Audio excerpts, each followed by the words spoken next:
Mr. Jim Rogers, welcome to RT. It's great to see you here with us. And of course, we've seen the US government hold its work before, of course, but many say this time is absolutely unprecedented. Are we looking at a catastrophe here or everything's okay? Well, if you ask me, it'd be wonderful if the government did shut down for a while. We'd save a lot of money and get rid of a lot of bureaucrats. So I think it would be wonderful. Is it likely to work that way? No, absolutely not, Julia. They're just going to play a game for a while, jerk us all around. I don't even pay attention. I guess you have to because you're a journalist. But this is a charade. This is a sham. No, I see.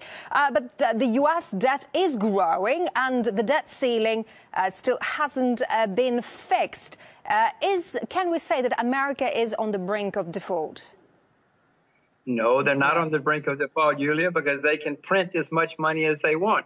Yes, America is the largest debtor nation in the history of the world.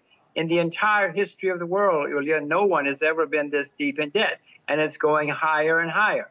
But America will not default, not for a few years, because they can print as much money as they want. Now, there are people like the Russians and the Chinese and many other people who are saying, wait a minute, this is crazy. Well, eventually, they are going to be forced to default, but not anytime soon. But what about the dollar now? The shutdown is a major blow, I suppose. No, because, Julia, most people who are buying and selling dollars, who are trading dollars, know that this is a sham, know that this is not going to be significant. Yes, it may have short-term effects. Yes, TV networks all over the world will talk there about will be it. no special treatment People who are buying and selling dollars are not spending too much time paying attention. But Washington's been struggling to meet the deadline many times before. Why has it become so tough to make crucial decisions in Congress now? This has been this has happened many, many times before. In the 90s, at one time, they actually closed down the government for a while. It has happened before. They've always had trouble. They always play this game. They always play this charade. It's never meaningful. The only meaningful thing would be if somebody actually did something and cut spending and started paying down the debt. But this is a little game that they play in Washington. I'm not sure who they're trying to play it for. I guess the TV people. Maybe some constituents pay attention, but it's a charade, it's a sham, it's a part of the ongoing decline of the United States. But why couldn't the U.S. lawmakers agree on the budget there? Well, because there's some people who want to cut spending and other people who don't. Oh, bless you. Some people who don't. There's some people who don't want to cut spending. I mean, there's any other government the same way.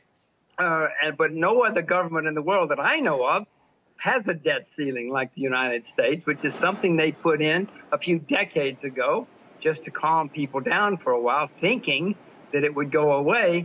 But unfortunately, it hasn't gone away. So here, 50 or 60 years later, we're still playing this little game. They cannot agree because some people want to cut spending, other people don't want to cut spending. And as long as some people want to continue to spend, we're going to have this little game. Right, but what does the Congress have to do to get the government running again?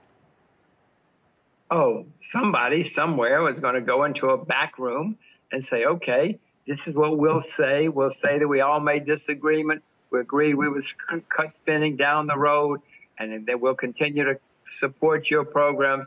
They'll come out with a nice announcement that acts like everything is okay, and then they'll start the government up again. They'll start spending again, and a year or two or three, we'll have the same little game again. Julia, this has happened many times. I know you have to report it, but it's not very serious. All right. I wish it were. I wish it were serious. Oh, I wish it were serious. I wish that something would come of this. But unfortunately, it's a game which I have and many other people have seen played many, many times in the last few decades in America. All right. Thank you very much for your position. We appreciate it. Jim Rogers, financial commentator and investment expert. Thank you very much again.